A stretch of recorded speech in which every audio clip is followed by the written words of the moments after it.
जैसा कि हम सब जानते हैं, इंडिया ऑटोमोबाइल इंडस्ट्री की काफी बड़ी मार्केट है। सोर्सेज के अनुसार इंडिया वर्ल्ड की फोर्थ सबसे लार्जेस्ट ऑटोमोबाइल इंडस्ट्री है। बट इतने बड़ी ऑटोमोबाइल मार्केट में कंपनीज को खुद को रिटेन रख पाना काफी टफ होता जा रहा है। इंडिया में ऑटोमोबाइल इंडस्ट्री की प्रॉपर शुरुआत हुई थी 1940s से। तब से लेकर अब तक इंडिया में काफी कंपनीज आई एंड काफी कंपनीज चली गई। इंडिया की उस टाइम की पॉपुलर कंपनीज थी जैसे Hindustan Motor, Premier, Mahindra and Mahindra. But इनमें से काफी कंपनीज ने अपने ऑपरेशंस अब बंद कर दिए हैं। और आज हम अपनी वीडियो में इन्हीं कारणों को जानेंगे कि क्या कारण रहे होंगे इन इतनी बड़ी ऑटोमोबाइल कंपनीज का कि इन्होंने अपने ऑपरेशंस बंद कर दिए।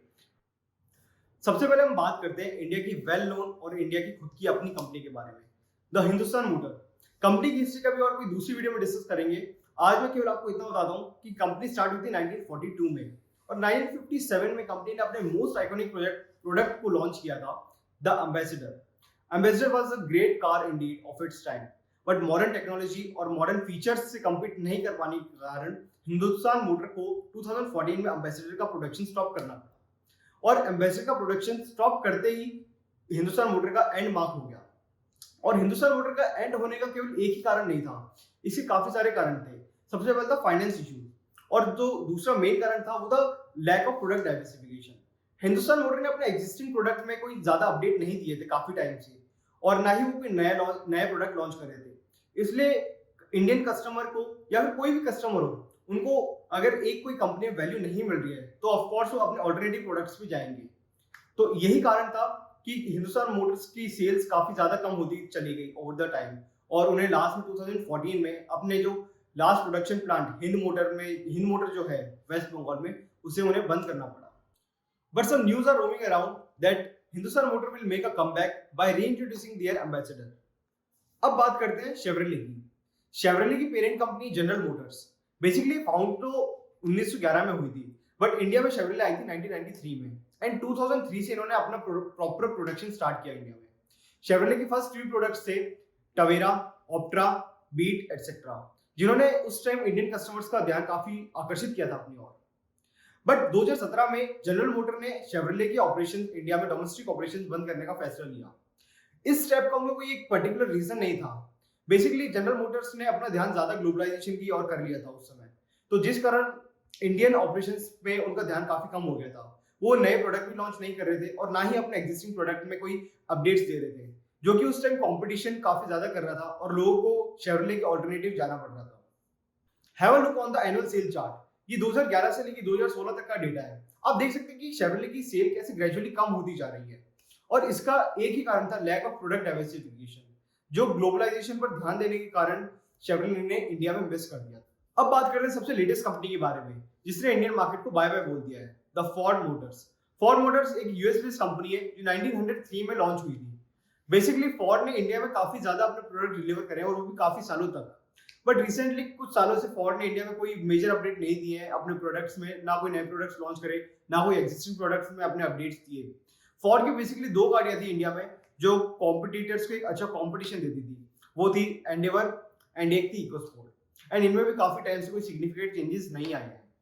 Hyundai एंड मारुति जैसी कंपनीज ने small size cars and compact SUVs जैसे सेगमेंट को फोकस करके एक अच्छी पोजीशन सस्टेन करके रखी है, और यही गलती की थी यूएस बेस्ड कंपनी फोर्ड ने एक्सपर्ट्स के अनुसार माने तो फोर्ड ने इंडियन मार्केट को अच्छे से स्टडी नहीं किया था और अपने एग्जिस्टिंग प्रोडक्ट्स में भी कोई सिग्निफिकेंट चेंजेस नहीं किए थे, जिसके कारण फोर्ड के जो कस्टमर्स हैं उनको एक ऑल्टरनेटिव कंपनी पे जाना पड़ा था, एक ऑल्टरनेटिव प्रोडक्ट ढूंढना पड़ा था फोर्ड का।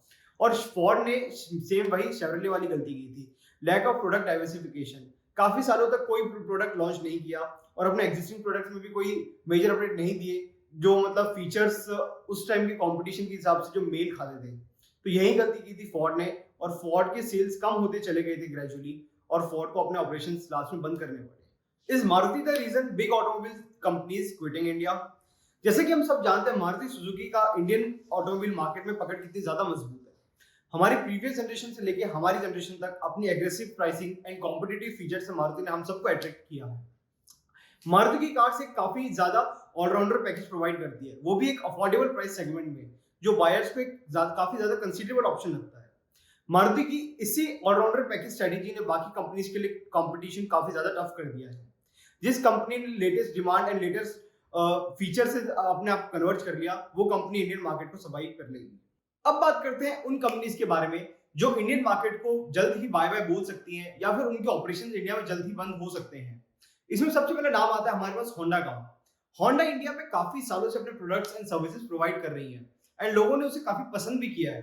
होंडा का जो सिग्नेचर इंजन है द आईवीटेक इंजन, उसकी रिलायबिलिटी एंड परफॉर्मेंस हम सब जानते हैं कि कितनी ज्यादा बेहतरीन है। बट क्या होंडा का भी इंडिया में फॉर जैसा हाल होने वाला है?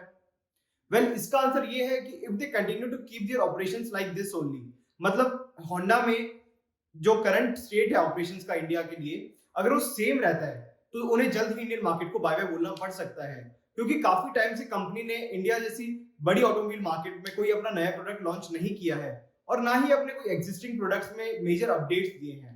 इनका फोकस बेसिकली इंडिया में एक ही सेगमेंट में है, वो है सेडान सेगमेंट, जिसमें इनकी जो मोस्ट सेलिंग कार है द होंडा सिटी वो आती है।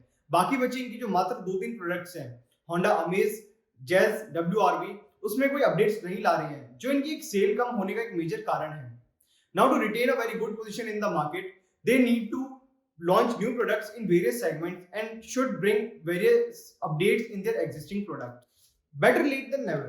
ये कहावत स्कोडा एंड फॉक्सवैगन दोनों ही कंपनी पर काफी अच्छे से लागू होती है।